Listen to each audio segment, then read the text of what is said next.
दोस्तों US India का tariff war का लड़ाई कहीं ना कहीं अब H1B वीजा पर आके अटक चुका है। दोस्तों ट्रंप ने $1 लाख का जो फाइन बढ़ा दिया है इस H1B वीजा पे। इसके कारण हमारे जो इंडियन स्किल्ड लेबर है जो यूएस में काम कर रहे थे उन पे बहुत ही बड़ा भारी बोझ बन चुका है। दोस्तों ट्रंप ने पहले भी बोला था कि हम इंडिया पर अब कुछ स्ट्रिक्ट कार्रवाई करेंगे और उसका एग्जाम्पल उन्होंने पेश कर दिया है। तो दोस्तों इससे क्या होगा कि क्या यूएस की इकोनॉमी पे इम्पैक्ट पड़ेगा, क्या इंडिया के स्किल्ड लेबर इंडिया आ जाएंगे, या फिर दोस्तों क्या इंडिया का डोमेस्टिक मार्केट अब इंप्रूव होता हुआ नजर आएगा। तो दोस्तों मैं हूं राहुल मिश्रा, स्वागत करता हूं आपका अपने इस यूट्यूब चैनल पे। बने रहिए दोस्तों, क्योंकि आज हम इस पूरे H1B वीजा और जो हमारे स्किल्ड लेबर्स हैं उसका एक बेसिक केस स्टडी हम लोग जानेंगे। तो चलिए समझते हैं दोस्तों इस टॉपिक को। दोस्तों अगर बात की जाए H1B वीजा की तो ये मेनली यूएस में जाके इंडियन जो काम करते हैं उसका एक आप टिकट समझ लो। ये एक मेनली दोस्तों एक वीजा है जो कि यूएस में इंडियन लोगों को काम करने के लिए मिलता है। दोस्तों हाल ही में असल में ट्रंप ने किया क्या है कि $1 लाख का जो फी है वो इंक्रीज कर दिया है। दोस्तों ये मैं इंक्रीज करने के लिए बोल रहा हूँ, ये 1 लाख फिक्स्ड नॉमिनल रेट नहीं है। इसके पहले जो रेट था वो उस पे $1 लाख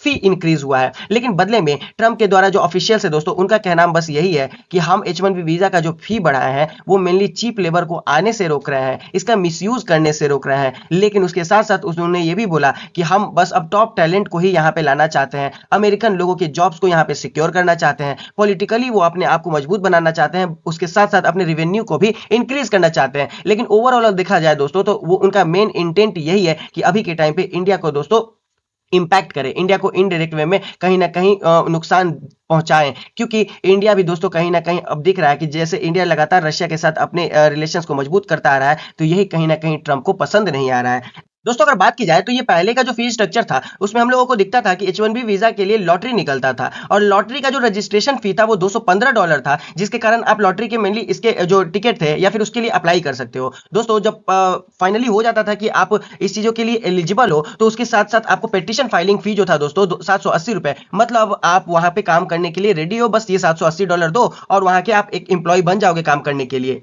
उसके साथ साथ दोस्तों कुछ एक्स्ट्रा कॉस्ट भी होते थे, जैसे ट्रेनिंग फी, फ्रॉड से बचने के लिए, या फिर प्रीमियम प्रोसेसिंग जैसे दोस्तों बहुत सारे चार्जेस होते थे। ऑन एंड अराउंड अगर इसको जोड़ दिया जाए तो 2000 से लेके $5000 पर वर्कर के बेसिस पे पड़ता था, जो कि दोस्तों अभी के टाइम से जिस हिसाब से हाइक हुआ है प्राइस उसके अनुसार देखा जाए तो बहुत ही कम नंबर था। मतलब इतना कम नंबर था दोस्तों कि लोगों को प्रॉब्लम होता ही नहीं था। लेकिन अब ये जो फी बढ़ चुका है $1 लाख तक, ये बहुत ही बड़ा नंबर है। दोस्तों आप खुद एज्यूम करके देखो कि ऑन एन अराउंड यहाँ पे $780, $215, और उसके बावजूद हम लोगों को $1 लाख दोस्तों हाइक होता हुआ नजर आया। दोस्तों अगर बात की जाए तो मिनिस्ट्री ऑफ एक्सटर्नल अफेयर्स ने इस मुद्दे को स्ट्रांगली क्रिटिसाइज भी किया है। उसने बोला है दोस्तों कि अगर आप इस तरीके से फीस को बढ़ाओगे तो कहीं ना कहीं वहां की जो लोग हैं, जो भारतीय नागरिक है, जो वहां पे काम करते हैं एम्प्लॉइज के रूप में, तो उनको कहीं ना कहीं रिन्यूअल कराने में बहुत ही बड़ी चुनौती फेस करनी पड़ सकती है, क्योंकि ये रेट जो है एकदम अनएफोर्डेबल है। इनफैक्ट दोस्तों बात की जाए तो इस रेट के कारण इंडिया के जो प्रोफेशनल्स हैं इनकी मोबिलिटी भी दोस्तों ड्रास्टिकली श्रिंक होती हुई नजर आएगी। मतलब लोग वहां पे जाएंगे ही नहीं, लोगों का मूवमेंट कम हो जाएगा, तो कहीं ना कहीं इंडिया और यूएस को इनडायरेक्ट डायरेक्ट दोनों तरीके से इंपैक्ट होगा। दोस्तों यूएस और इंडिया के बीच में ये जो रिलेशन है, ये रिलेशन सबसे बड़ा जो इसका रूट है वो स्किल्ड माइग्रेशन के कारण है, क्योंकि इंडिया के जो स्किल्ड लोग हैं कहीं ना कहीं यूएस माइग्रेट हो जाते हैं, बेस्ट प्लेसमेंट मिल जाता है, या फिर दोस्तों यूएस की कंपनी डायरेक्टली उनको हायर कर लेती है। तो इसके कारण क्या होता है कि इंडिया को भी स्किल्ड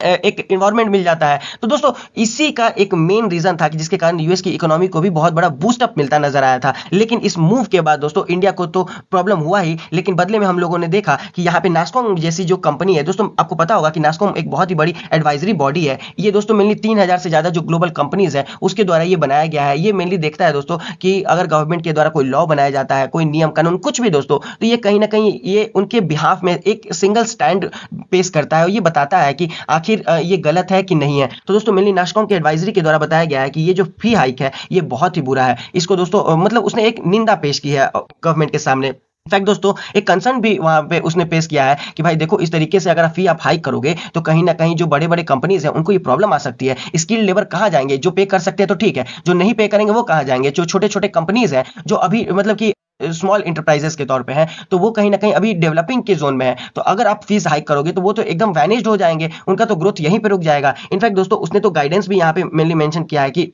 भाई देख लो, अगर इस तरीके की जो हाइक हुई है यूएस के द्वारा, तो आप एक काम करो, क्रॉस सेटलमेंट फिर से कर लो कंपनीज के द्वारा। क्योंकि इस फीस के बाद मान के चलो कि यूएस का कोई प्रोजेक्ट चल रहा है कहीं पे, तो क्या होगा कि वहां पे अगर इंडियन लोग काम कर रहे हैं तो अब इंडियन लोगों के साथ वहां पे काम करने में उस जो ओवरऑल बजट है उसका दोस्तों अब एक्स्ट्रा पे करना पड़ सकता है। मतलब एक मैं एग्जाम्पल के तौर पर आपके लेके चलता हूँ कि मान के चलो कि एक कंपनी है, कोई प्रोजेक्ट यूएस में चला रही है, उसमें 60-70% इंडियन लोग हैं। अब उस प्रोजेक्ट को दोस्तों अगर एग्जीक्यूट करना है, उसमें 6 महीने लगे, 1 साल लगे, तो उस एग्जीक्यूशन पीरियड में स्किल्ड लेबर मतलब इंडिया के लोगों को अगर मजबूरन कंपनी वहां पे रखती है, तो उसको तो दोस्तों पे करना पड़ सकता है ना। तो इसके कारण नास्कॉम ने दोस्तों ये भी बोला है कि आप इसको एक बार क्रॉस वेरीफाई कर सकते हो। दोस्तों अगर बात की जाए तो इसके कारण इंडिया पे इंपैक्ट तो जरूर होगा, क्योंकि 70% से ज्यादा दोस्तों जो H1B वीजा के होल्डर है वो भारतीय नागरिक हैं। तो इसके कारण क्या होगा कि उन पे बहुत ही बड़ा बर्डन आ जाएगा। इंडिया के जो आईटी कंपनीज हैं, जैसे कि इन्फोसिस हो गए, टीसीएस हो गए, या फिर दोस्तों विप्रो जैसी बड़ी बड़ी कंपनी, इनमें दोस्तों बहुत ही बड़ा एडिशनल कॉस्ट जो है वो हम लोगों को अब दिखता हुआ नजर आएगा। क्योंकि अब मान के चलो ना कि टीसीएस जैसी कंपनी जो यूएस में है, अब मतलब कि काम करवा रही है इंडियन लोगों के द्वारा, तो उसको अगर वहां पे स्टे करना है तो अपने एम्प्लॉइज का दोस्तों कहीं ना कहीं वीजा जो है या फिर वीजा कॉस्ट या तो बेयर कर सकता है दोस्तों, या फिर उसको सैलरी बढ़ाना पड़ सकता है। तो ये भी इनडायरेक्ट कंपनीज पे भी प्रेशर आएगा। इनफैक्ट दोस्तों बात करें तो बहुत सारे ऐसे जो मिडिल क्लास थे, जो कि मेनली H1B वीजा के लिए अभी अप्लाई कर रहे थे, तो उनके ये तो बजट से भी बाहर हो चुका है, तो वो तो अप्लाई करने का आप सोच भी नहीं सकते हैं। इनफैक्ट बात करें वीजा कंसल्टेंट्स की, तो मेनली हुआ क्या है कि यूएस के फर्म ने ये वार्न भी किया है दोस्तों कि भाई देखो, अब हम लोगों को जो टैलेंटेड लोग हैं उसी को हायर करना है, क्योंकि हम जानते हैं कि इंडिया जो है मेनली क्या है, तो बैकबोन बन चुका है यूएस इकोनॉमी का, मेनली इस स्किल्ड प्रोफेशंस में। तो अब हम लोगों को क्या करना है कि यूएस के लोगों को ही अब नौकरी या फिर काम देना है, जिसके कारण क्या होगा कि इंडिया का जो डिपेंडेंसी है यूएस पे वो कम हो जाएगा। दोस्तों इस हाइक के कारण नेगेटिव एस्पेक्ट तो हम लोगों ने देख लिया, लेकिन एक पॉजिटिव एस्पेक्ट भी है, चलिए इसको भी देख लेते हैं। तो क्या होगा दोस्तों कि रिवर्स ब्रेन ड्रेन होगा, मतलब कि जो स्किल्ड इंडियंस थे वो कहीं ना कहीं यूएस में तो काम कर रहे थे, तो इस यूएस के कारण इंडिया नहीं आ पाते थे। तो अब क्या होगा दोस्तों कि जब वो फोर्सफुली ही सही जब इंडिया में आएंगे, तो कहीं ना कहीं इंडिया में उस टैलेंट का बेटर यूज हो सकता है। दोस्तों बात करें ग्लोबल कंपनीज की, तो अब इस तरीके से फी अगर हाइक होगा, तो जैसे कि माइक्रोसॉफ्ट, गूगल, अमेजोन जो है वो अपने एक्सपेंशन पे आ सकती हैं, वो अपने बहुत सारे ऑफिसेज इंडिया में खोल सकती हैं। यहाँ पे दोस्तों कहीं ना कहीं हम लोगों को दिखेगा कि इनडायरेक्टली अब इंडिया में भी इन्वेस्टमेंट आता हुआ नजर आएगा। बदले में दोस्तों ये टैलेंट इंडिया में तो यूज होगा ही, लेकिन हम लोगों को दिखेगा कि ये बहुत ही ज्यादा एक फ्यूचरिस्टिक प्रोग्राम बोल सकते हैं, अदरवाइज बोल सकते हैं दोस्तों कि इंडिया के एस्पेक्ट में भी ये बहुत ही अच्छा अवसर भी मिल सकता है, अगर इंडिया इस मोमेंट पे खुद को स्टेबल रख ले तो। दोस्तों बात करें तो स्टार्टअप बूस्ट की, तो क्या होगा कि जब वहां से जो हाईली स्किल्ड प्रोफेशनल्स थे, अब क्या होता था कि वो बाहर तो जा नहीं पाते थे काम करने के लिए, तो अब यहाँ पे एक स्टार्टअप का बहुत ही अच्छा इकोसिस्टम भी बिल्ड हो जाएगा कि लोग अब वहां पे जाने के बदले यहाँ पे काम करना बेटर प्रेफर करें। क्योंकि अब तो इस तरीके का फी जो है हाइक हो चुका है, तो लोग अब जाने का तो वहां पे सोचेंगे नहीं, तो भाई यहीं पे आप अपनी स्टार्टअप कर लो। इस तरीके का स्टार्टअप इकोसिस्टम माइंडसेट यहाँ पे तैयार हो जाएगा। इनफैक्ट दोस्तों बात करें डिजिटल इंडिया पुश की, तो अब हम लोगों को ये नजर आएगा कि इंडिया का जो आईटी इंडस्ट्री है एक तरीके से क्या था, तो रिमोट वर्क इंफ्रास्ट्रक्चर था, मतलब कि आप कहीं भी बैठ के कहीं भी काम कर सकते हो। जैसे मैं आपको एक बात बताता हूं कि पहले क्या है, वीजा तो तब लगेगा ना जब यूएस में बैठ के आप काम करो, लेकिन क्या होगा कि अगर आप यूएस का काम इंडिया में बैठ के करोगे, तो एक तरीके से रिमोट वर्क इकोसिस्टम भी तैयार हो जाएगा। मतलब इंडिया के लोगों को दोस्तों अब इंडिया में रह के कुछ बेटर बिहेव करने का अपॉर्चुनिटी मिल सकता है।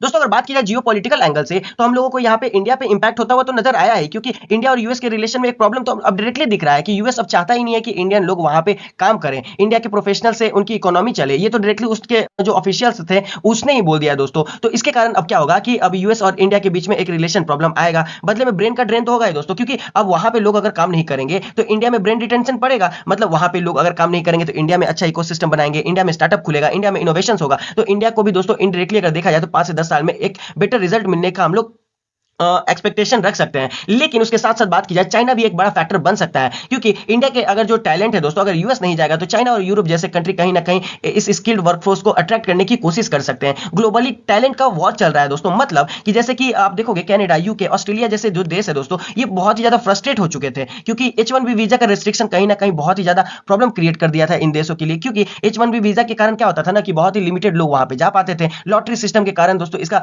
वैल्यू जो है बहुत ही ज्यादा यूएस ने बढ़ा के रखा था, तो इसका क्रेडिबिलिटी यहाँ पे डाउन हो जाएगा।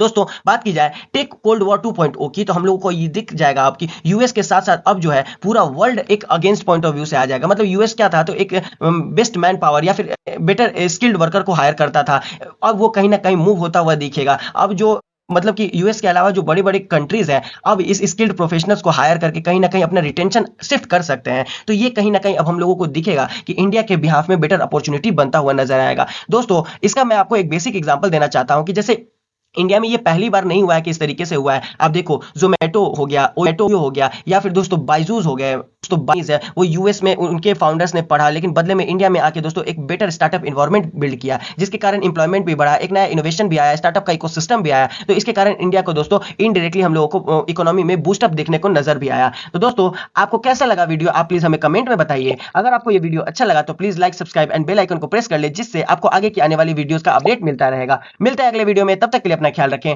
Thank you.